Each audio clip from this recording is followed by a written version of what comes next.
Hallo zusammen, ich bin Tobias. Und ich bin die Anna und heute nehmen wir euch mit auf den Mount Everest. Der Weinberge, sprich uns hat es heute auf den steilsten Weinberg Europas verschlagen, hier an der Mosel. Um genau zu sein, am Höhenzug Kalmont und daher geht es auch auf den Kalmont-Klettersteig. Beziehungsweise den Kalmont-Rundweg, bestehend einmal aus dem Klettersteig und dem Kalmont-Höhenweg. Ja, entspannter kleiner Weg mit 7 Kilometern, ein paar Höhenmeter sind auch mit dabei. Und einer ganzen Menge Kraxelspaß. Tolle Wegführung, tolle Aussichten dabei. Und wenn ihr wissen wollt, wie der ganze Weg so ist, Dann kommt mit und wir schauen es uns gemeinsam an.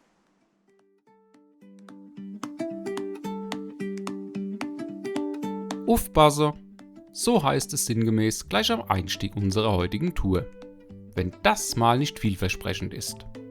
Dann schauen wir doch mal, ob der steilste Weinberg Europas hält, was er verspricht. Das Wetter war auf alle Fälle schon mal top. So, als hätten wir es extra für den heutigen Tag bestellt.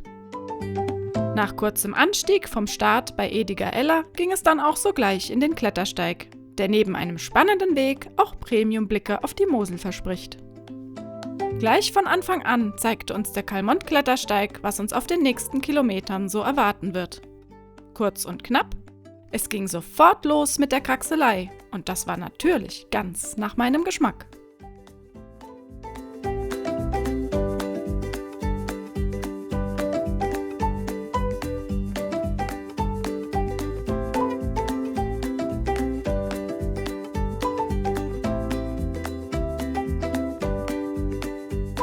Sagten wir nicht eingangs etwas von wegen Mount Everest der Weinberge bzw. steilster Weinberg Europas?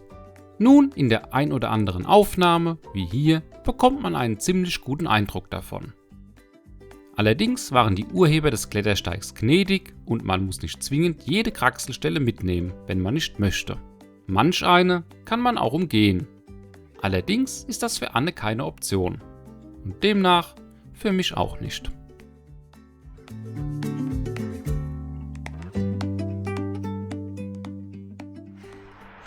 Ein super toller Steig. Von Anfang an und wir haben das beste Wetter wieder erwischt.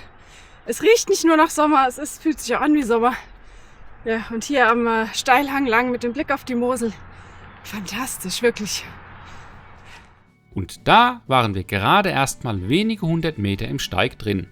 Bei diesem Wetter und der abwechslungsreichen Wegführung über schmalen Pfad, versicherte Abschnitte, Felsen, Treppen, Sprossen und Leitern kommt man aus dem Wander- und Kraxelspaß gar nicht mehr heraus.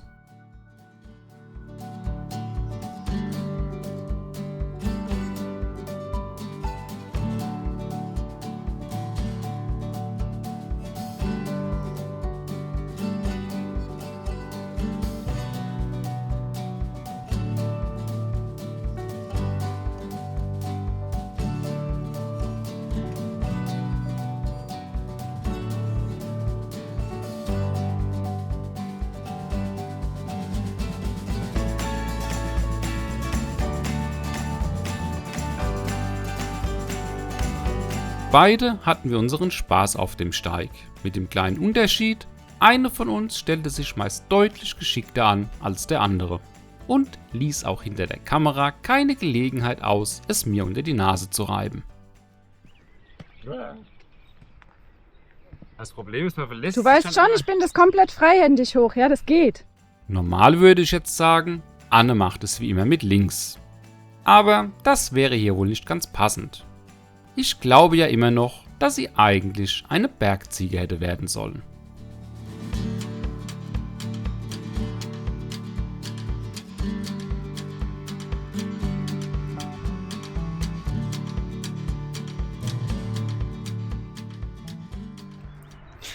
Ja, wir sind mittendrin im Klettersteig und bisher richtig geil. Vor allem, ihr habt durchgehend richtig schöne Sicht auf die Mosel.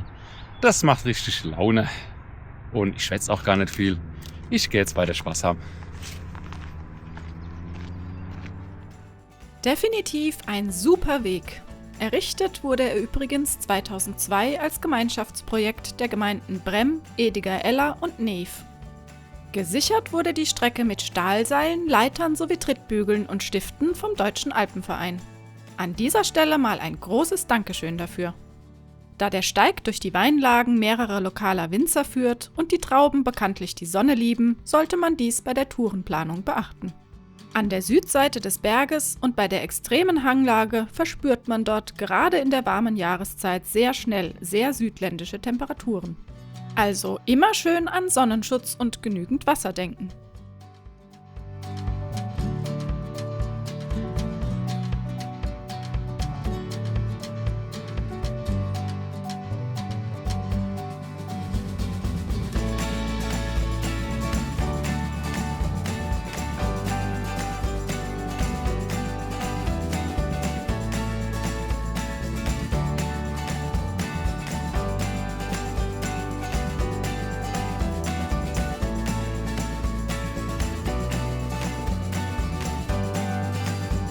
In der Gegend wächst auf dem mineralischen Schieferboden vor allem Riesling.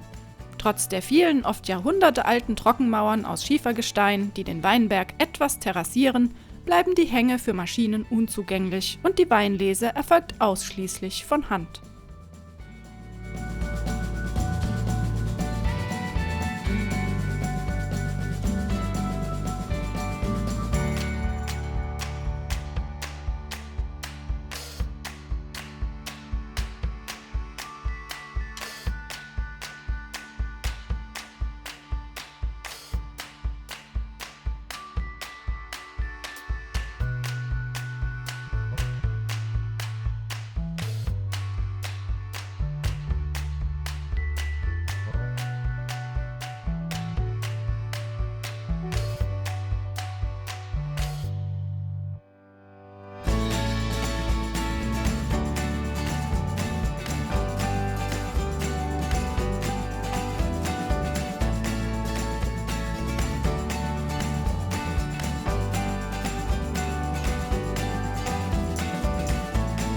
Wie ihr ja schon bemerkt habt, ist auf dem Weg einiges los. Was auch mal dazu führen kann, dass man wie hier an besonders engen Stellen auch mal im Stau steht.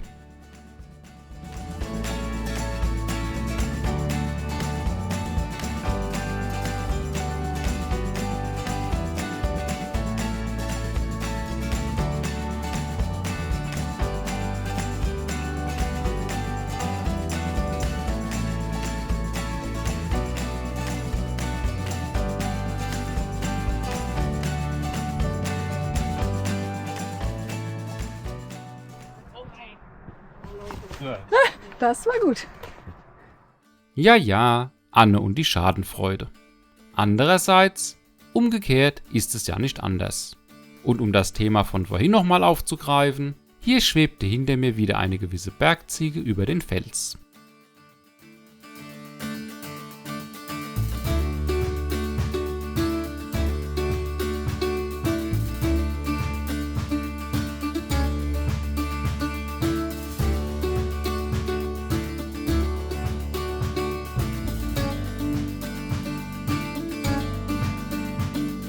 An dieser Stelle verließen wir vorerst den Klettersteig und machten uns auf zum Kalmont-Gipfel bzw. zum Höhenweg.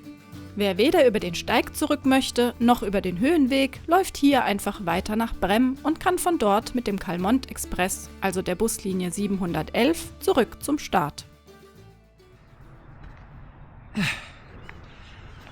Also man kann schon mal sagen, ein sehr geiles Stück Weg. Aber, kleine Einschränkung, jetzt am Wochenende ist es brutal voll. Heißt, an der einen oder anderen Engstelle da unten, ist es schwierig, an vorbeizukommen. Nichtsdestotrotz, wir hatten viel Spaß. Jetzt geht's hoch und dann auf dem Höhenweg zurück. Das klingt doch nach einem guten Plan. Nach der spaßigen Kraxelei noch ein paar Höhenmeter draufpacken.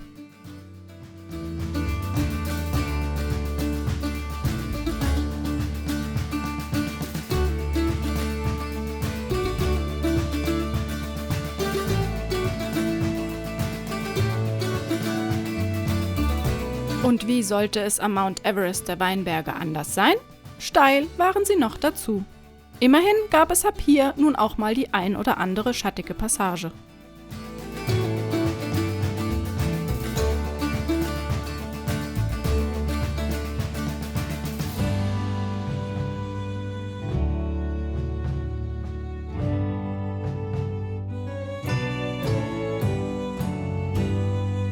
Belohnt wurden wir unterwegs mit einem grandiosen Blick auf die Moselschleife. Kleine Info: Der Blick vom Gipfelkreuz aus ist nicht mal halb so schön.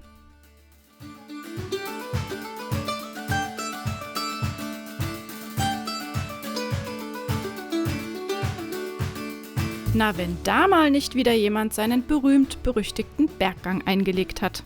Das war an diesem Tag aber auch eine schweißtreibende Angelegenheit. Und da war es erreicht, das Gipfelkreuz. Was aber viel wichtiger war: Dahinter liegt eine am Wochenende bewirtete Hütte eines örtlichen Weinguts, welche wir auch direkt ansteuerten.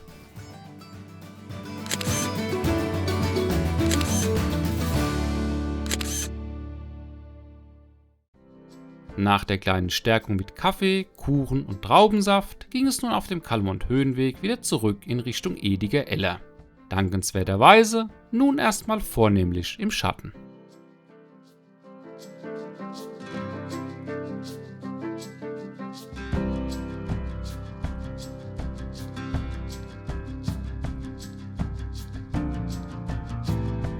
Ein kleines Highlight auf dem Kalmont-Höhenweg ist ein nachgebauter römischer Tempel. Was er dort zu suchen hat? Nun, bei Ausgrabungen im Jahr 2005 hatte man Reste eines aus dem 3. und 4. Jahrhundert stammenden Tempels auf dem Kalmont entdeckt. Natürlich in Top-Lage, hat man doch von dort eine super Sicht ins Umland und auf die Mosel. Der Tempel bildete für die umliegenden Gutshöfe an der Mosel ein religiöses Zentrum. Für etwas Irritation sorgte der Aussichtspunkt 4-Seen-Blick bei uns. Die 4 Seen konnten wir dort nicht sehen. Die Bezeichnung ist auch etwas irreführend. Gemeint ist die Mosel, die von dort nicht wie ein Fluss, sondern wie 4 Seen aussieht.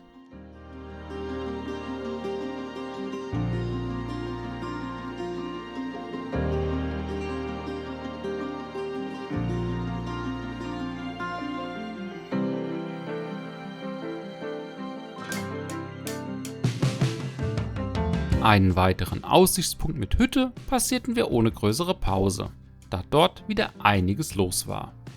Aber keine Angst, satt gesehen an der Mosel hatten wir uns noch nicht.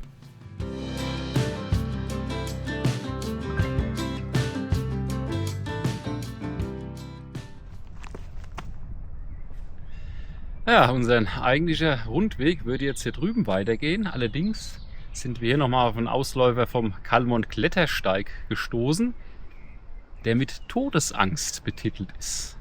Würde ich sagen, das gucken wir uns mal an. In letzter Zeit wird er ganz schön abenteuerlustig, der liebe Tobi. Das bin ich so gar nicht gewohnt. Ich werde am Ende nicht doch noch langsam ein wenig auf ihn abfärben? Nun, die Todesangst ist allerdings nicht wirklich wörtlich zu nehmen. Es ist lediglich die Bezeichnung für einen Aussichtspunkt.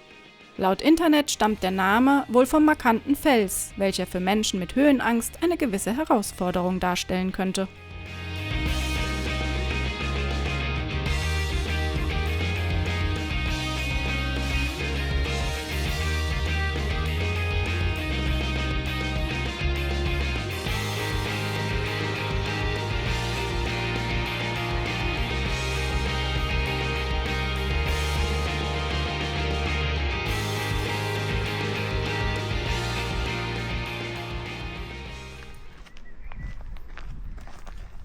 Ich kann euch sagen, die Todesangst hier habe ich hauptsächlich wegen dem total rutschigen Untergrund.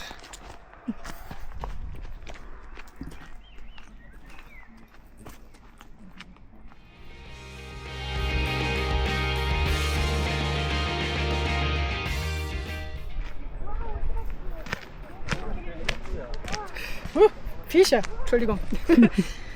Ja, die Todesangst haben wir jetzt überstanden und jetzt sind wir hier auf dem Abschnitt, da kommen wir zurück auf einen Teil, den wir schon kennen vom Kalmont-Klettersteig. Da geht es jetzt ein kleines Stückchen wieder zurück bis zu unserem Startpunkt. Gehen wir mal weiter, oder? Mit anderen Worten, es gab nochmal Kraxelspaß und Moselblicke zum Genießen. Auch wenn wir diesen Abschnitt des Klettersteigs heute schon auf dem Hinweg gelaufen waren, ist es nochmal ein ganz anderes Erlebnis, die Kraxelstellen nun anders herum zu passieren.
dann war es vorbei mit dem Kraxelspaß.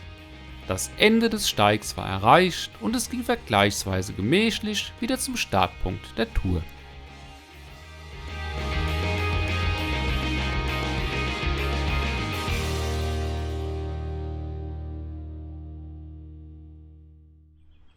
Da haben wir es geschafft. Der Kalmont-Klettersteig bzw. Rundweg ist erwandert. Und er hat total viel Spaß gemacht, was ich besonders gut fand. Man steigt direkt in den Klettersteig ein, man hat also keine längere Zuwägung oder so, sondern es geht gleich mit dem Spaß richtig los. Man hat auch schnell die ersten Leitern und Kraxelstellen. Man läuft sehr viel quer zum Hang, hat deswegen auch schöne Sicht in Richtung Mosel runter. Fast durchgehend. Ja. Und was man auch hat, ganz, ganz viel Sonne, ne, gerade bei dem Wetter auch. Wenn ihr den Weg laufen wollt, bedenkt, cremt euch ein, setzt einen Hut auf, weil ihr werdet da ordentlich gebrutzelt.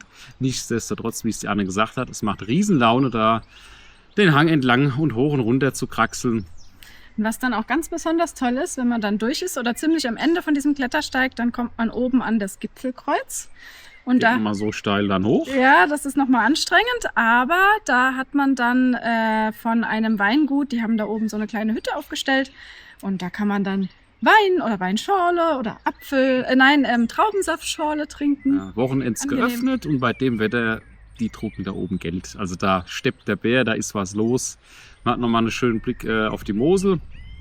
Also kann man auf jeden Fall mal machen. Und dann geht es ja auf dem Höhenweg entlang zurück. Das ist dann so ein bisschen der entspannte Teil. Und wir haben dann nochmal ein bisschen modifiziert, weil wir einen Abstecher zur Todesangst gemacht haben. Unbedingt die Todesangst noch mitnehmen, ja. Genau, den Aussichtspunkt. Und dann halt nochmal ein Stück auf dem Klettersteig auch wieder zurück.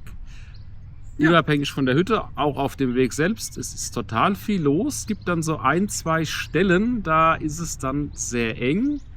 Und dementsprechend staut sich dann auch und mit Gegenverkehr und Überholen, das ist alles ein bisschen kompliziert. Aber insgesamt, Ja, wenn man ein bisschen Zeit Ging's dann doch. mitbringt, man sollte den halt nicht jetzt unter Zeitdruck laufen, dann macht es, glaube ich, keinen Spaß. Vielleicht ist es unter der Woche besser. Wie gesagt, Wochenende war halt jetzt voll, das Wochenende war voll, ja. aber ist auch mal ein Erlebnis. Ja, gut. Auf jeden Fall ist er gut besucht. Und wir hatten viel Spaß. Genau. Ja, dann würde ich sagen, war's das wieder von uns. Wir hoffen, euch hat's gefallen, uns zu begleiten. Euch wie immer viel Spaß beim Wandern. Und dann sehen wir uns beim nächsten Mal wieder.